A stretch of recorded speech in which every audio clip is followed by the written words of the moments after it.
Washington ডিসিতে 18 August এক অভূতপূর্ব কূটনৈতিক সমাবেশ ঘটতে যাচ্ছে। ইউক্রেনের প্রেসিডেন্ট ভলোদিমির জেলেনস্কির সঙ্গে মার্কিন প্রেসিডেন্ট ডোনাল্ড ট্রাম্পের বৈঠকে যোগ দিতে যাচ্ছেন ইউরোপীয় ইউনিয়ন ও ন্যাটোর শীর্ষ নেতারা। যুক্তরাজ্যের প্রধানমন্ত্রী কিয়ার স্টারমার, ফ্রান্সের president Emmanuel Macron, German chancellor Friedrich Merz, ইতালির প্রধানমন্ত্রী জর্জিয়া মেলোনি, ফিনল্যান্ডের প্রেসিডেন্ট আলেকজান্ডার স্টাব, ন্যাটো মহাসচিব মার্ক রুটে এবং ইউরোপীয় কমিশনের president Ursula von der Leyen ইতোমধ্যে ওয়াশিংটনে যাওয়ার বিষয়টি নিশ্চিত করেছেন। এই কূটনৈতিক তৎপরতা এমন এক সময় হচ্ছে যখন ট্রাম্পের ভূমিকা নিয়ে গভীর আশঙ্কা তৈরি হয়েছে। আলাস্কায় ট্রাম্প ও রাশিয়ার প্রেসিডেন্ট ভ্লাদিমির পুতিনের বৈঠক ব্যর্থ হবার পর থেকে জল্পনা বাড়ছে যে হোয়াইট হাউসে জেলেনস্কিকে রাশিয়ার শর্ত মেনে নিতে চাপ দিতে পারেন ট্রাম্প।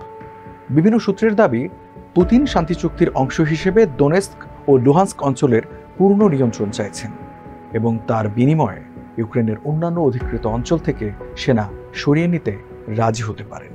খবর এসেছে ট্রাম্প এই প্রস্তাবকে গুরুত্ব দিয়ে বিবেচনা করছেন এবং হোয়াইট হাউস বৈঠকে সরাসরি জেলেনস্কিকে তা জানাবেন।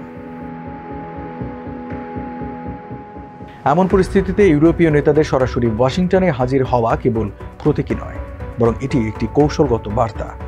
বিশ্লেষকরা বলছেন, ইউরোপ শঙ্কিত যে যুক্তরাষ্ট্র যদি ইউক্রেনের উপর চাপ সৃষ্টি করে রাশিয়ার শর্ত মানতে বাধ্য করে, তবে তা শুধু ইউক্রেন নয়, বরং গোটা ইউরোপের নিরাপত্তাকে হুমকির মুখে ফেলবে।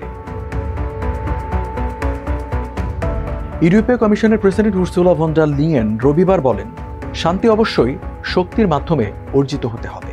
এর মধ্যে থাকবে ইউক্রেন ও ইউরোপের নিরাপত্তা নিশ্চয়তা, ইউক্রেনের ভৌগোলিক সার্বভৌমত্ব অক্ষুণ্ণ রাখা এবং তাদের সেনাবাহিনীর ওপর কোনো সীমাবদ্ধতা আরোপ না করা। এদিকে ন্যাটোর মহাসচিব মার্ক রুটে জানিয়েছেন, ইউক্রেনের নিরাপত্তা নিশ্চয়তা তৈরিতে যুক্তরাষ্ট্রের আগ্রহকে স্বাগত জানানো হচ্ছে। তিনি মনে করিয়ে দেন, ইউরোপের প্রতিরক্ষা শেষ পর্যন্ত ইউরোপের নিজেদের দায়িত্ব। 18 আগস্টের বৈঠকের গুরুত্ব তাই দুই স্তরে বিভক্ত। একদিকে ইউক্রেন যুদ্ধের অবসান নিয়ে সম্ভাব্য সমাধান, অন্যদিকে ইউরোপীয় নেতাদের ঐক্যবদ্ধ অবস্থান প্রদর্শন। আন্তর্জাতিক গণমাধ্যমের অনেকেই এটিকে ফেব্রুয়ারিতে হোয়াইট হাউসে হওয়া উত্তপ্ত বৈঠকের পুনরাবৃত্তি ঠেকানোর চেষ্টা হিসেবে দেখছেন। তখন জেলেনস্কি ও ট্রাম্পের মধ্যে প্রকাশ্যে মতবিরোধ দেখা দিয়েছিল। এবার ইউরোপীয় নেতারা সরাসরি উপস্থিত থেকে জেলেনস্কির পাশে দাঁড়াতে চাইছেন, যেন ট্রাম্প একতরফা সিদ্ধান্ত চাপিয়ে দিতে না পারে। ফলে 18 আগস্টের বৈঠক শুধু ওয়াশিংটনের নয়, গোটা বিশ্বের দৃষ্টি আকর্ষণ করবে।